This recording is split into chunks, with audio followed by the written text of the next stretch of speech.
Now this is an example of how to use a lookup with Excel. So what we're dealing with in this video is we have a source that could be SQL Server, text file, Oracle, whatever. You want your lookup table from Excel. And so the question is, how do we do it? Now you might think this would actually be easy, but it isn't, and it requires a little bit of creativity to get this done. So let's take a look first at the lookup transform and understand why this is so difficult. Actually, first, let's do this. Let's come up with a scenario here. Um, I'm going to create I'm going to use the learnitfirst.com database, and I'm going to say create. What did we do earlier? We did create table. I don't even know what tables that I have in that database. Let's see.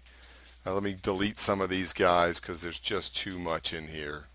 I think we were working with some of these things earlier and from an earlier video, so let's don't worry about those.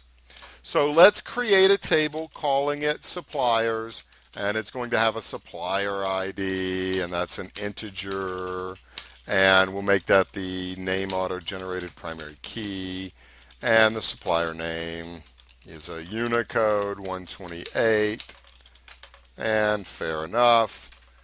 And gosh, I wish I had my script from previously, but we'll insert into the suppliers, and we'll say one was Northwind Traders, and two is we made it AdventureWorks. And by the way, if you haven't seen this particular syntax, this is new in SQL Server 2008.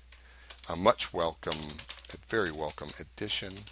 Three was Scott's Company, and four was learnitfirst.com, and that's enough. Okay, so we've got four suppliers. Oh, we got to create the suppliers table first. And then in Excel, we have a products table. So let's say that we had a product ID, a product name, and a supplier ID. Product ID 1 was tea, supplier 1. Product 2 was cola. I'll zoom in so you can follow along here. That's supplied by 4, and product 3 was milk. That's 3, and 4 was water, and that's 2, right? And so we'll save this as products and the root of C here, XSLX, which means it's Office 2007.